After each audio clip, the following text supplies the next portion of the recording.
Let this circle represent $1 million. This is what $10 million would look like. This is what $100 million would look like. And this is what $1 billion would look like.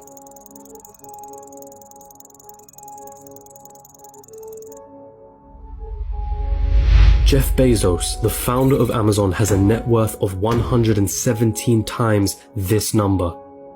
And then there's you. You're probably working a job right now, one that you got from the degree that you studied for in university. You probably don't have much in savings. Your living expenses seem ridiculously high. You feel as though you're not paid enough. You have credit card debt that needs taken care of. Maybe you're a student, studying for a degree that you hope can land you a job that you hope can bring in some good money. You probably don't have any savings, only a pesky student debt hanging above your head. Wealth? Getting rich? That all seems like a distant dream.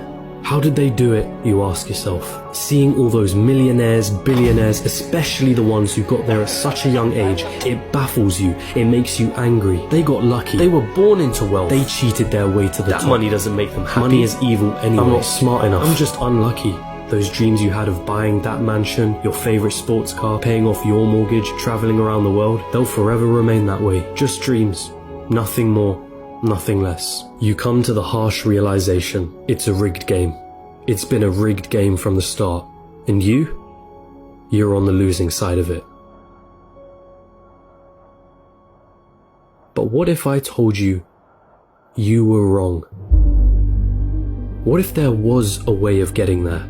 An actual equation to wealth, a science behind the way money works. What if you didn't have to abandon those dreams of paying off your parents' mortgage or traveling around the world? Would you call me a liar for saying so? I promise that I'm not, and by the end of this video you'll understand. There's a side to the coin that you're not being shown. But I warn you, the road is tough. It's filled with struggle. It's filled with ups and downs. It will mean swallowing some difficult truths that the school system and society haven't told you yet. And let me be clear, there are many of you who will not make it to the end of this road. But for those of you that do, at the end of this road lies wealth beyond what you thought you could attain. At the end of that road lies the freedom of never having to worry about money again. So, are you with me?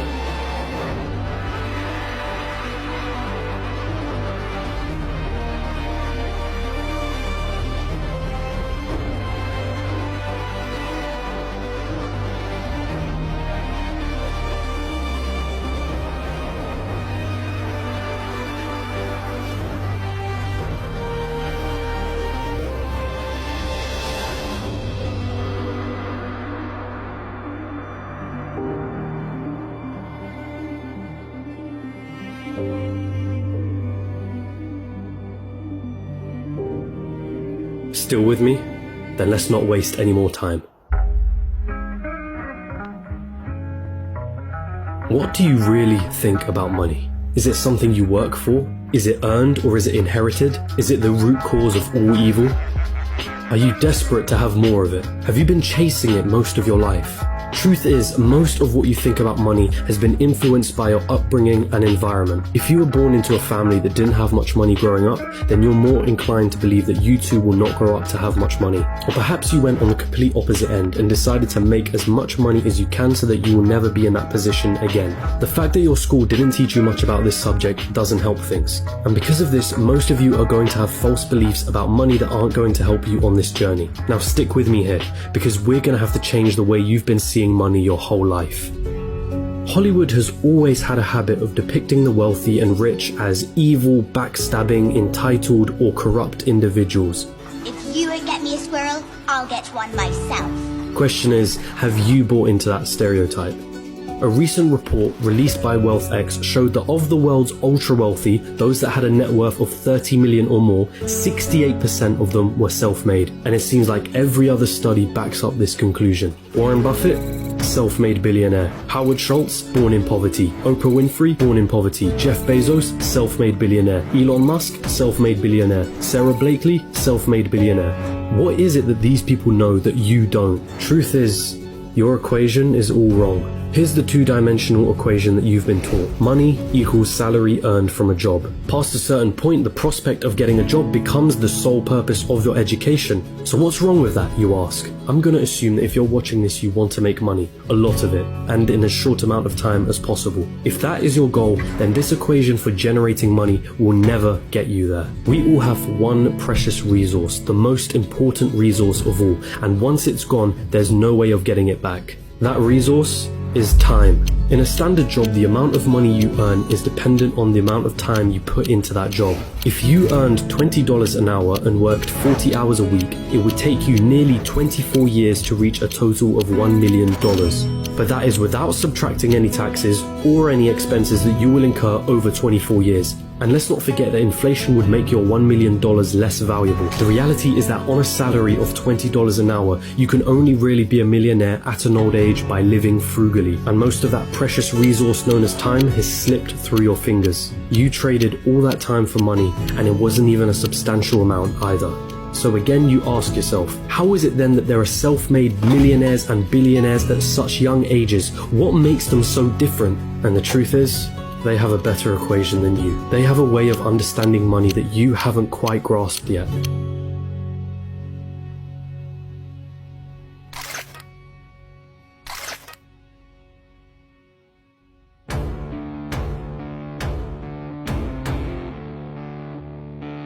Pay very close attention now. Stop chasing money.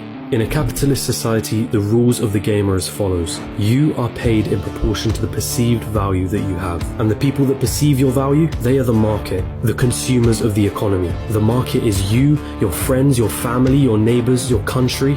People complain that football players are overpaid, but for players to be paid millions, there has to be a market for the football industry in the first place. People have to see the value in football in the first place for them to want to spend money on matches and merchandise. And if the market has a high demand for football, guess what happens to the players who are at the top of their game? They are paid generously for it. It's not about how hard you work.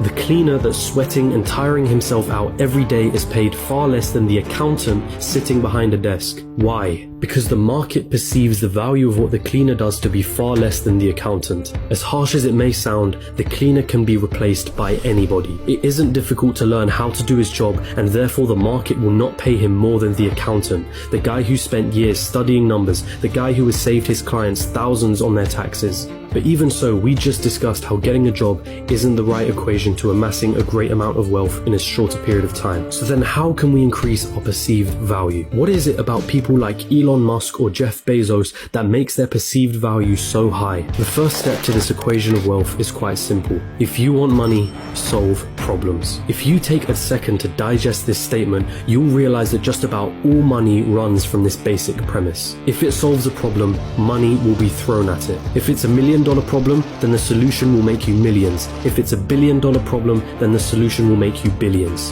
Think about all the problems that a site like Amazon solves. The hassle of going to a store, the hassle of having to wait weeks for a delivery, cheaper prices, and so on. Not to mention all the other companies that Amazon owns and the problems that those companies solve. Jeff Bezos helped solve $1 billion problem and was rewarded favorably for doing so. I see what you did. If you've been chasing money, then you've been doing it all wrong.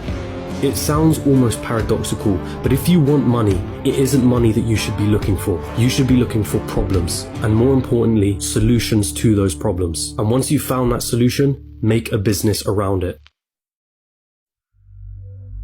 Wait, so that's it? Just solve problems and money will appear? So I'm gonna have to create the next Amazon for me to be rich, or the next Facebook or Google? You've gotta be kidding me, right? I don't even know how to code. I don't even have the money to start something of that scale. Hold on. You're once more going into old patterns of thinking. Start with a problem. Always start with a problem. Listen to the market around you. What are people saying they don't like? What are people saying they wish existed? What are people saying frustrates them? What do people think is incredibly inconvenient? Is that a problem that you can solve? And also, is it a problem that is worth solving?